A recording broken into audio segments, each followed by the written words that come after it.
नमो नमः सद्गुरुभ्यः सद्गुरुभ्यो नमो नमः। नमो नमः सद्गुरुभ्यः सद्गुरुभ्यो नमो नमः। ज्ञानवैराग्यसम्पूर्णान् हरिभक्तिपरायणान् पूर्वाचार्यान् अहं वन्दे सम्प्रदायप्रवर्तकान्। भगवत्पादमाचार्यं श्रीमद् रामानुजं मुनिं श्रीमदानन्दतीर्थं च रामानन्दयतिं हितं श्रीवल्लभं च निम्बार्कं कृष्णचैतन्यमेव च ज्ञानेश्वरं तथान्याञ्च पूर्वाचार्यान् स्मराम्यहम्। आचार्येष्वपि सर्वेषु तारतम्यं विना कलौ शुद्धं भागवतं धर्मं जग्राह प्रेमिको गुरुः। कलिकालान्धकारेण व्याप्तं भुवनमण्डलं विलोक्य कृपयाचार्यचक्रे वैष्णवसंहितां। हरे रामेति कृष्णेति नाम संकीर्तनं सदा लोकक्षेमाय कुर्वन्तं प्रेमिकं सद्गुरुं भजे।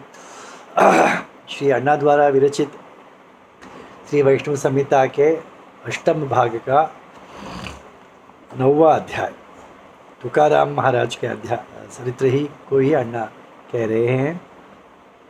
सद्गुरुवाच काम क्रोधोद्भवं वेगं शमयन् क्षमया सदा यह करोति निजं धर्मं स योगी शांतिम आप्नुयात्। यहाँ पर श्री अन्ना कहते हैं जो योगी काम और क्रोध को जो वश में करता है वही तो योगी है। तो ऐसा जो योगी है वो काम क्रोध की वेग जो है उसे अपने धैर्य से उसका दमन करना चाहिए, ऐसा कहते हैं, शमन करना चाहिए, उसको वेग को दबा देना चाहिए। ऐसा जो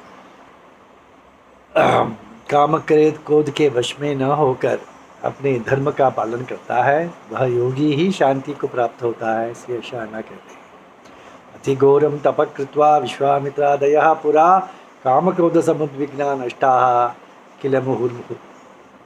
बड़े बड़े महर्षि ये विश्वामित्र जैसे महर्षि बड़े तपस्वी काम और क्रोध के वश हो जाते हैं। त्रिशंकु के समय क्रोध के वशीभूत हुए, मेनका के साथ काम के वशीभूत हो गए। इस प्रकार काम क्रोध के वशीभूत हो गए थे। और तो साधारण मनुष्य के लिए तो कठिन है वो, योगी और संत के लिए तो आसान है। फलासक्ति परित्यज्य गृहेपि अतिथि वसन अतिथिवत वसन यह करोति निजम कर्म तस्य दुखम न विद्यते।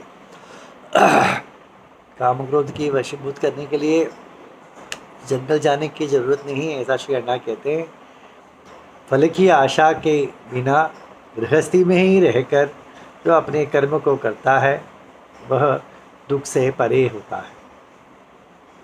घर में ही रहकर काम क्रोध को वश में रखता है जो व्यक्ति।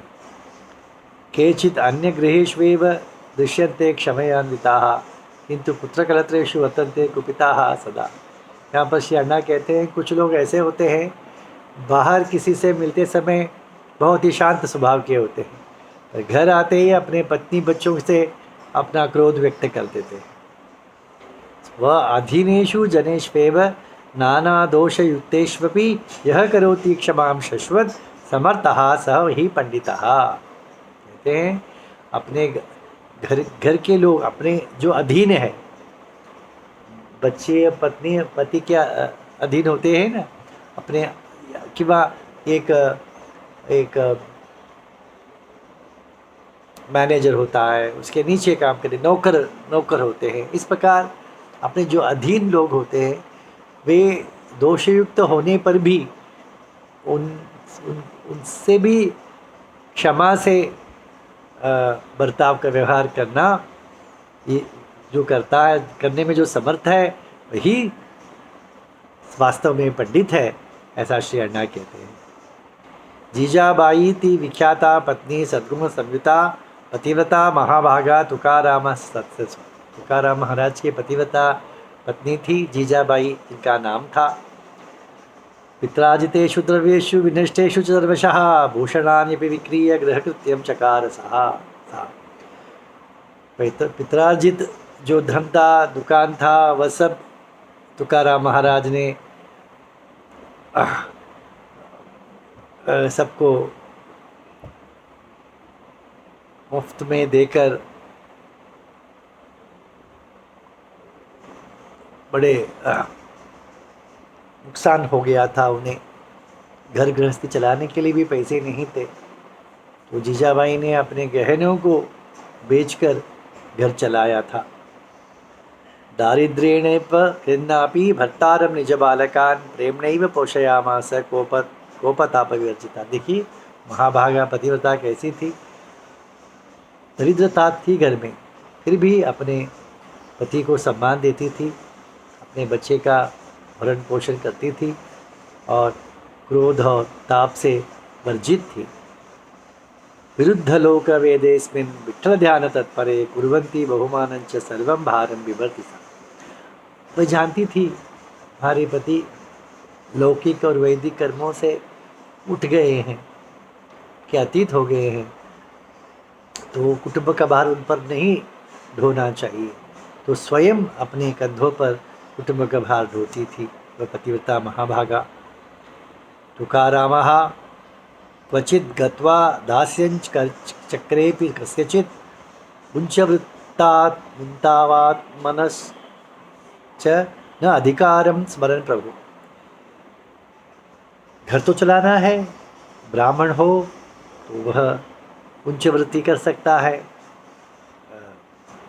उच्चवृत्ति कहते हैं ना, खेतों में जो पड़ा हुआ अन्न है, पड़ा हुआ धान्य है, उसे लेकर आना, या भगवत भजन करते हुए वीथी में चलना, जो महाभाग होगा वो उनको दान में देगा कुछ। इस प्रकार ब्राह्मण ही कर सकता है, उसे ही अधिकार है दान देने के लिए। तो तुकाराम महाराज जी का मैं तो ब्राह्मण नहीं हूँ, तो मैं उच्चवृत्ति नहीं कर सकता। श्री अण्णा स्वयं उच्चवृत्ति करते ही पाठशाला चलाते थे, अपने कुटुंब के बाहर करते थे।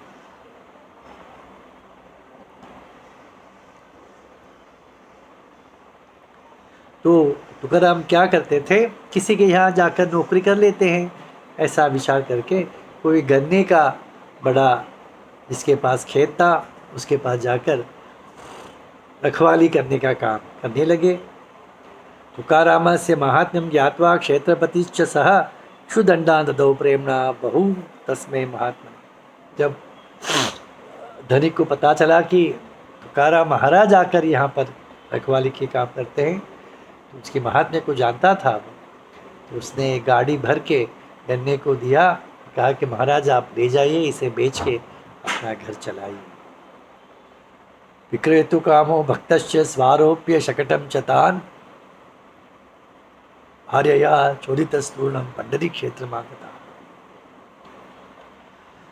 तो गाड़ी में गन्ने को लाद दिया गया और पत्नी के कहने पर पंढरपुर आए कि वे उसे बेच सके और कुछ पैसा घर के लिए ले आ सके। वीत्यां भागवता दृष्ट्वा सद्यो विस्मृत्यतानपि शकटावद् अवरुह्यात् अवरुह्य आशु प्राप विठ्ठल मंदिर। पंढरपुर जा ही रहे थे, जा गए ही पास में भागवतों को देखा कि मंदिर जा रहे हैं कीर्तन करते हुए, कैसे वे रोक पाते, गाड़ी से नीचे कूदे, उनके साथ विठ्ठल मंदिर चले गए।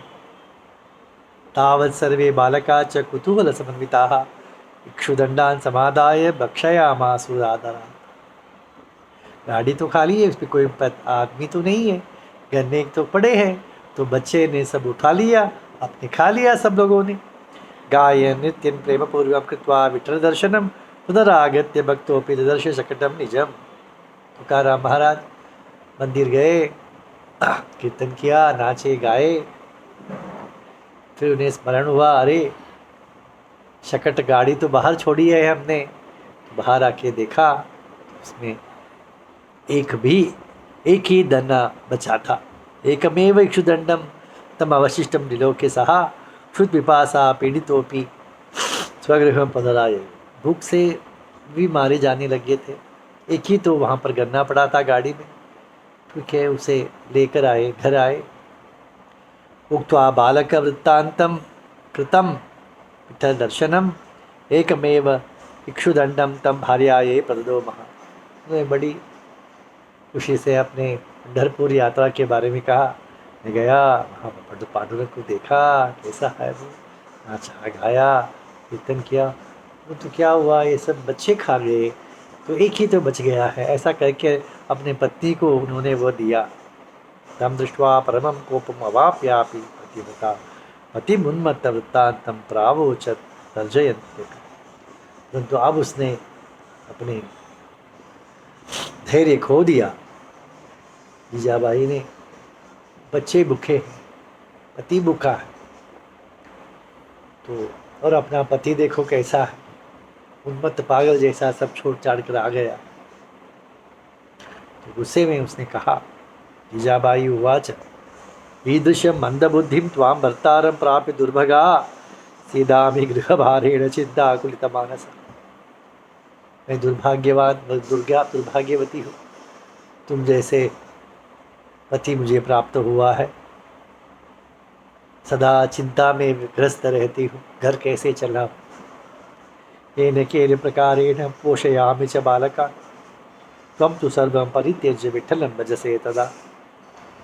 किसी प्रकार येन केन प्रकार से मैं घर चलाती हूँ और आप तो भजन में लीन हो। निंदन्ति बान्धवाः सर्वे दृष्ट्वा त्वां प्रहसन्ति च लोकविद वेद विरुद्धस्त्वं कुरुषे हरिकीर्तन।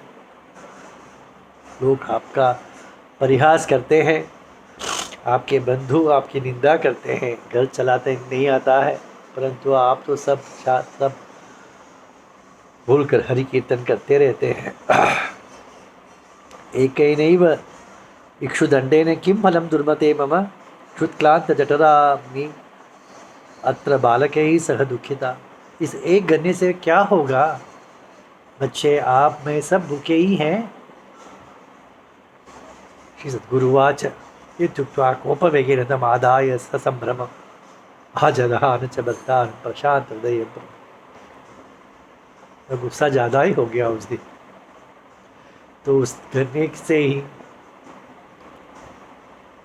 तुकाराम के पीठ पर वो गन्ने को दे मारा। परंतु तुकाराम तो शांत हृदय के थे, यही तो संत है। तम दृष्ट्वा निज भर्तारं प्रसन्न वदना मुझे क्षमा निधि महात्मा लज्जिता दुखिता। मारने के पश्चात पति कैसे हैं, प्रसन्न वदन है, उनका मुख प्रसन्न है, क्षमा के निधि है वे। ऐसे महात्मा पति को देखकर वो लज्जित हो गई, लज्जा के साथ दुखी भी हुई। सात्वयामास तां प्रेम्णा तुकाराम क्षमा निधि पतिव्रता महासाध्वी आश्लिष्य मृदु भाषण। पत्नी तो क्रोध करती है, परंतु ये महात्मा देखिए उसके क्रोध को शांत करने के लिए प्रेम से उसे आलिंगन करते हैं, उसे दो शब्द कहते हैं, प्रेम से दो शब्द उससे क्षमा निधि है ना। वे ऐसे संत होते हैं क्या? होते, भारत देश में होते। श्री तुकाराम उवाच सत्यमुक्तं त्वया देवी मूढ़ोऽहं गृहकर्मणि तथापि कोपं सत्यज्य क्षमा कुरु मयि प्रिये। तुम ठीक कहती हो, मैं गृहस्थी चलाने में मूर्ख हूँ, मुझे नहीं पता है, ठीक से चला नहीं रहा हूँ, मुझे क्षमा करो। संबोधन करते हैं, प्रिय मुझे क्षमा करो, क्रोध को त्याग दो। यत्किंचिदपि दारिद्र्यम अस्माकं नास्ति सर्वथा। देखिए उनकी दृष्टिकोण, दृष्टि देखिए, हमें दारिद्रता कहाँ है, कहते हैं तुकाराम। अयभि बालकाः सर्वे विठ्ठलस्य रमापते। हम सब विठ्ठल के बच्चे हैं। लक्ष्मी, विठ्ठल कौन? लक्ष्मीपति है, तो हम कैसे दरिद्र होंगे? धनिक का बेटा दरिद्र होता है क्या? नित्योत्सव किला अस्माकम नित्य श्री नित्यम। हमारी क्या दरिद्रता है? रोज दिवाली दसरा है हमारा, रोज शुभ मंगल है, नित्यम दीपावली चापे कृपे वे श्रेयपते। क्या उनका भाव है देखिए। यथा विभागम कर्तुम ही चकारेश्वंच केलिका आवयो हो पंढरीनाथ प्रेम निज बालयो। एक कहते हैं हम दोनों यहाँ झगड़ा करते हैं, शायद ये डंडा टूटने पर एक बड़ा टूटा या छोटा टूटा तो छोटा किसे, बड़ा भाग किसे मिलेगा, ऐसा झगड़ा हो सकता है हमारे बीच। तो पंढरीनाथ भगवान कितना दयालु है देखो, उसने जब तूने मुझे पीठ पर मारा था ठीक 2 समान भाग का टुकड़ा कर दिया उसने। कितना कृपालु है भगवान। वो बीवी करेगी क्या। सद्गुरुवाच इत्युक्त्वा सान्त्वयन् पत्नी प्रहसन् भक्तपुंगवः इक्षुदण्डं तथा भग्नं प्रददौ प्रेमपूर्वकम्। ऐसा कहकर एक भाग पत्नी को दिया, दुखेन लज्जया चापि हर्षेण परिणेन च। उस पतिव्रता महाभागा का भाव ऐसे अन्ना व्यक्त करते हैं, दुख है, लज्जा भी है, हर्ष भी है, तीनों एक साथ उसने अनुभव किया। भर्तारं पूजयामास लोक पूज्यम पतिव्रता। लोक पूज्य है पति, तभी संत तुकाराम कहते हैं, महाराज कहते हैं, ऐसे पति को उसने पूजा किया। एवं भागवता लोके दारिद्र्येणापि पीड़िताः क्षमया प्रणयेनापि दारान आनंदयति ते। संत ही हो सकते हैं। हम जैसे लोगों को कहाँ, दारिद्रता में भी संत क्या कहते हैं, करते हैं, अपने पत्नी से प्रेम और प्रणय, क्षमा, इससे अपनी पत्नी को संभालते हैं, उसे आनंदित करते हैं। अजात शत्रवः ते महाभागवतोत्तमाः आनुकूल्यमि सर्वत्र किम पुनः स्वगृहे बत। अजात शत्रु है, उनका शत्रु कौन हो सकता है, तो महाभागवतोत्तम है। तो जगत श्री अण्णा हमेशा कहते हैं ना, जो भगवान जिसका अनुकूल है जगत उनका अनुकूल हो जाता है। तुकाराम महाराज का जगत अनुकूल हो गया तो घर के लोग तो अनुकूल होंगे ही ना। ऐसा श्री अण्णा कहते। श्री प्रेमिकेंद्र सद्गुरु महाराज की जय।